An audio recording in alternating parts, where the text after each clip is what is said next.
my name is Scott Cornell. I'm the National Transportation Lead and Crime and Theft Specialist for Travelers Insurance and specifically the Inland Marine Division. Today, we're here with Keith Lewis, Vice President at CargoNet, for our inaugural recording of the Travelers More Miles, More Knowledge podcast. This is an exciting debut for us here at Travelers. Thanks for being part of it, Keith, and for being a great partner with us. Our intention with this podcast is to go a little deeper on the transportation topics that matter most to you, our audience. So if you're a trucking company owner, an intermediary, or any service in the transportation industry, this podcast is going to provide expert inside information for you that you can use in your day-to-day. Nice to have you here with us, Keith. Today we're going to talk about cargo theft. Talk to us a little bit first about what is CargoNet, what does CargoNet do?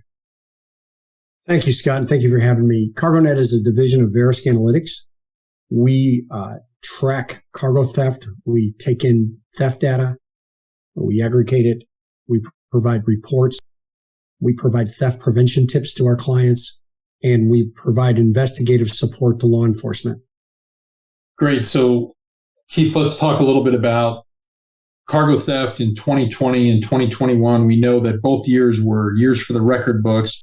And we're going to talk a little bit about that and what CargoNet has been seeing in terms of theft trends in relation to the economic shifts. When we do that, let's just briefly go back and use 2008 and 2010 and the shifts we saw then as a comparison so that we're explaining how every time we see major shifts like this, we see shifts in cargo theft and some of the trends there. So let's just start there, briefly talking about that 2008 to 2010 period, and then related to what we saw in 2020 and 2021.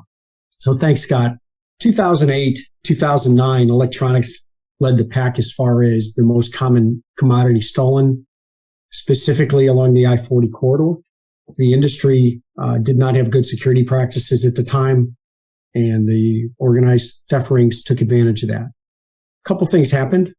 The industry got their act together, and the economy chugged. We had a hiccup in the economy, which changed everything. We went from what I want to what I need. And what I need turned out to be food, beverage, household supplies. Those type of things became critical.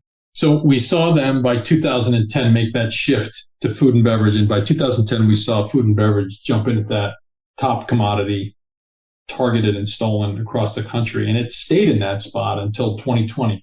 We know that initially they moved to food and beverage for the need factor that you mentioned, but we saw them learn very quickly that, hey, this is a great commodity to target. It's perishable, it disappears, the evidence is consumed, or it spoils quickly, and then we can just toss it out or dispose of it. We can move it pretty easily.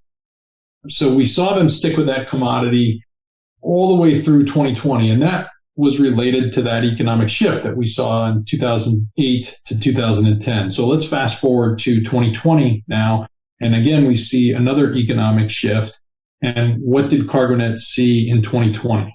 Scott, 2020, end of first quarter, beginning of second quarter, we saw the push go to household goods versus electronics and other supplies.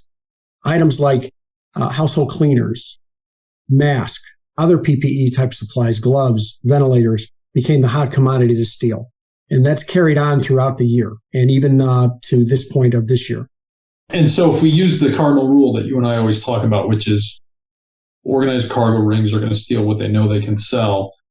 One of the things we saw in 2020 was people spending more time at home, right? And so when we see that shift to household goods, it makes sense, right? We heard all the stories about people, having to create offices in their home, space for their children to attend Zoom classrooms, things like that.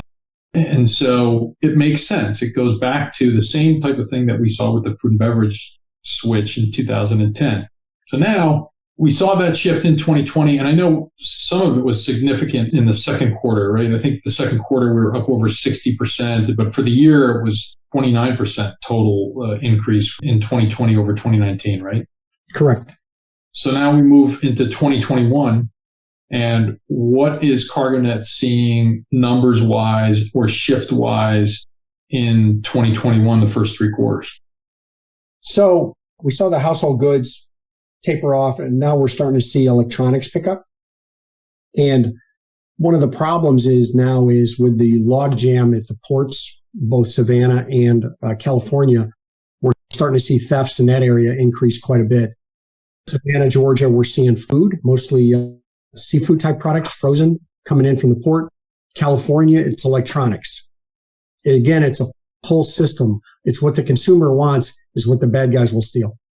And when you talk about California, Long Beach, and the Port of Savannah, let's talk a little bit about some of the shifts we see around the geography of cargo theft too, because in 2020, we saw a significant geographic shift in cargo theft that we hadn't seen for as long as I can remember. And you and I talked about it immediately after those numbers came in. So let's talk about how Texas jumped into the number one spot over California. Sure. Texas jumped up significantly. And it's not just Texas jumped up and California stayed the same. Texas went to 232 thefts. California went to 222. So really significant increase, where the prior year California was 145 and Texas was 74. So we just saw just an unbelievable increase in Texas. When we talk about the top 6 areas of the country for cargo theft, which tend to be California, Texas, Florida, Georgia, New Jersey, Illinois, and then Memphis, and they'll jostle around. But for as long as you and I have known each other, and for as long as I can remember, California's been in that number one spot. So it was a significant shift to see Texas take that number one spot. But what are some of the things that drove that change? Again, if you're looking at what's stolen, it's household goods, again. And you're looking at, a huge state with a huge population. Again, it gets back to a poll type system. And Texas has so many big cities. And if you look at the Texas map, you're going to see the thefts all over the maps in the big cities. Or if you look at, say, another state, you're going to see them, almost pinpoint to a certain area. The Dallas area is the hottest spot on the map. There's a distribution network there. You've got a port state. Right. So you've got a lot of coming in.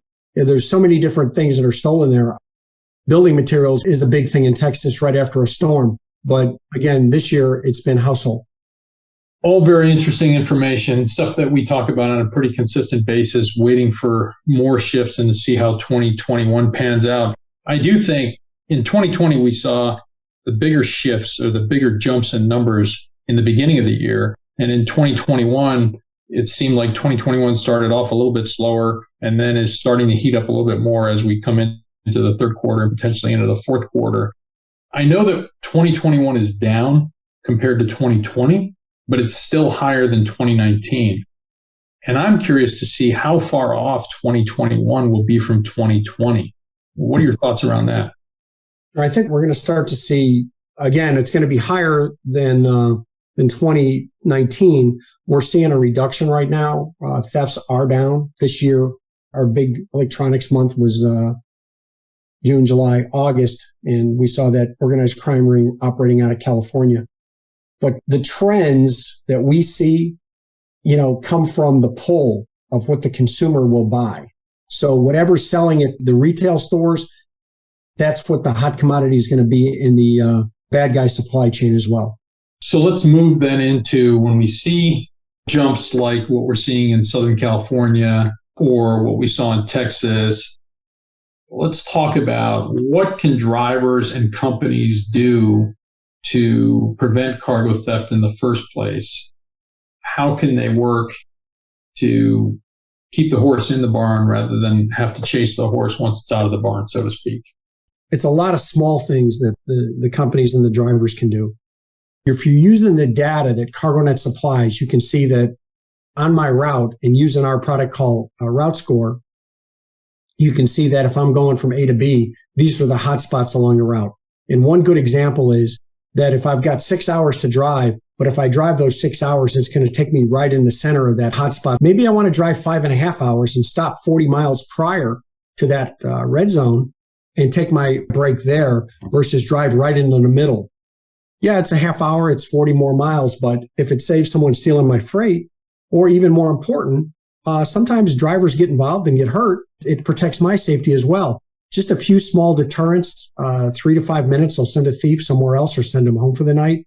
Park in front of a pole, park in front of a building, back up to another trailer, park with the trailer facing the roadway, not facing the back of the parking lot. So there's a lot of little things that companies and drivers can work together as a team to pre-plan their routes and use the data to prevent cargo theft. Exactly. And I think the information part of it that you mentioned is critical. Our special investigations group that is unique to travelers works 24/7, 365 to respond when our clients have a theft, and then we'll go out and they will try and recover the stolen cargo. And they've recovered tens of millions of dollars in stolen goods for our clients over the years.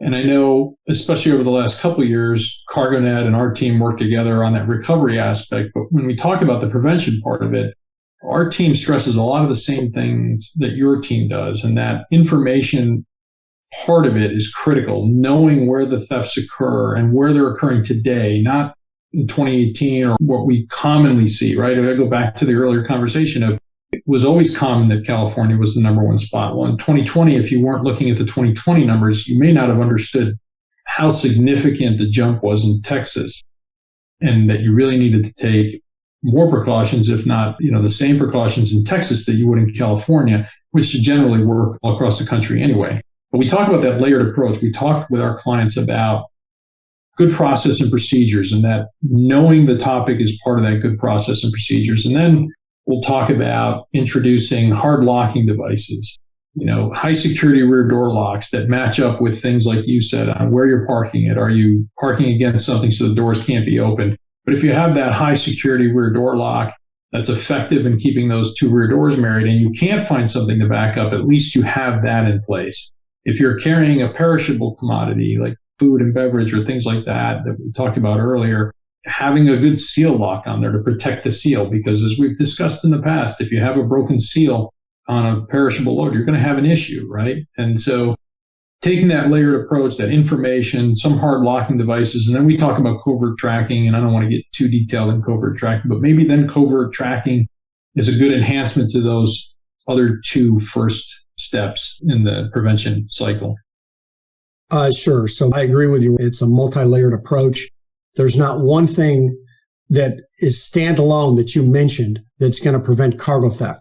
So if you take the half dozen or so that you mentioned and you execute on 50% of those, you stand a good chance of not being a victim of cargo theft. Exactly. So while we're on cargo theft and we talked about the prevention part of it, can you share any insights on tracking missing cargo? Again, I mentioned our team that works to recover cargo. We know your team works to recover stolen cargo, and sometimes we end up working together, which is great. But a lot of this comes down to knowledge and experience, right? We know, as an example, from years of doing this, how certain cargo is going to move. We know that if a load of tires is stolen in the Memphis area, that's probably going to head down to the Miami area. It's probably going to head down to Florida. If something is stolen in Georgia, mostly depending on the commodity, but most often we see those loads also head down into that Florida area. If it's stolen in Illinois, it tends to stay in that area, or maybe it'll get put on the rail, kind of move back into the supply chain. Talk a little bit about tracking cargo and how experience and knowledge comes into play on that. Well, you mentioned something important is one thing you want to do is you want to recover that cargo before it gets reintroduced into the supply chain as a legitimate commodity. Because once it's commingled with other goods, it's going to be very difficult to make a criminal case, much less recover the product. So, we look at these. You and I have been doing this forever, and you've got excellent investigators in your SIG group, and I've got 3 world-class analysts. And we can look at these thefts and by the MO, by how it was stolen, when it was stolen, time of day, what they did they bring their own tractor, et cetera? Did they get the covert device out and throw it on the ground? We pretty much know which theft ring it was. And especially working with some of your folks in California, we know where the empty trailer is going to wind up. So we do a breadcrumb trail back to where the stolen goods are going to be. And the next thing you know, we've got a recovery. So law enforcement network is critical. We've got a law enforcement footprint of tens of thousands of law enforcement officers in our network that we're partnered with. And that first 24 hours is the most important. If we can all get together, whether it's your SIG group, us, and law enforcement working together, or if it's a situation where there's no boots on the ground working with law enforcement because we can't get somebody there quick, at least get that information out and get the ball rolling on an investigation and get law enforcement interested in the case. Right. And timely reporting is key. You brought that up, and that's critical. We know that after the first 24 hours, the industry standard, talking point is that the chances to recover that load probably drop about 40 to 50% after that first 24 hours. So as quickly as you can report it, as quickly as you can gather the information. And when you report it, have the information, right? We talk about this all the time. Truck number, trailer number, commodity, any copies of bills of lading, invoices, things like that. Where did it come from? And how far away from the pickup point were you? All that information is critical in that first 24-hour report. Absolutely. And so many times I see a theft reported a month, 2 months after it's stolen, and you're basically just taking in data to put in the system. The chances of recovery are so slim that law enforcement's not going to put an effort into chasing a cold case, especially when it's involving property. So what's next? Based on your experience, what do you think is going to happen in the future? We've talked about this in the past. I do think eventually, in my opinion, that food and beverage is going to come back into that number one spot, but it might not be until the end of 2022, early 2023. But in general, what are your thoughts, what we're going to see in the future?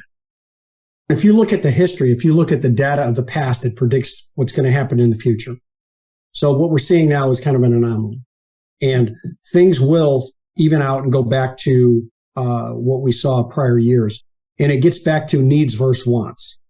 Right now, the economy is going great. If we do see a downturn in the economy, not saying we will, but if we see one, we'll get back to needs versus wants. And I see into 2022, beginning of 2023, food and beverage coming back and taking the number one spot again. You can't predict that 100%. Neither one of us can, but a lot of things come into play with that too, right? What is the next shortage going to be? Is there going to be a next shortage? There may not be another next shortage. Everything might level out and get back to normal. And then we see that shift that you and I are talking about back to food and beverage. But if there are other shortages, that can change what we're going to see in that number one commodity, as well as, make changes in the geographic part of it as well. These are unpredictable times that we're living in right now. So, right. We just have to sit back and be spectators and protect our cargo as best we can. The last thing I'll mention is that prior to 2020, we had been hosting a California Cargo Theft Summit with CargoNet for a couple of years. It's been extremely successful, great attendance, great speakers, a lot of great industry participation. We went to a virtual format for that in 2020. Still went very well. Attendance was excellent on the virtual part of it. But in 2021, we just postponed and we're moving it to early in 2022. So we'll be back on track for that in person in Southern California for the annual Cargo Theft Summit, probably around May of 2022. And we invite everybody to attend that. Great networking. You can meet a lot of resources and a lot of people there that are willing to help out and share knowledge. So I think we've learned a lot about trends in cargo theft. Always great to talk with you, Keith. Thanks for joining us today on our first More Miles, More Knowledge podcast. Thank you so much.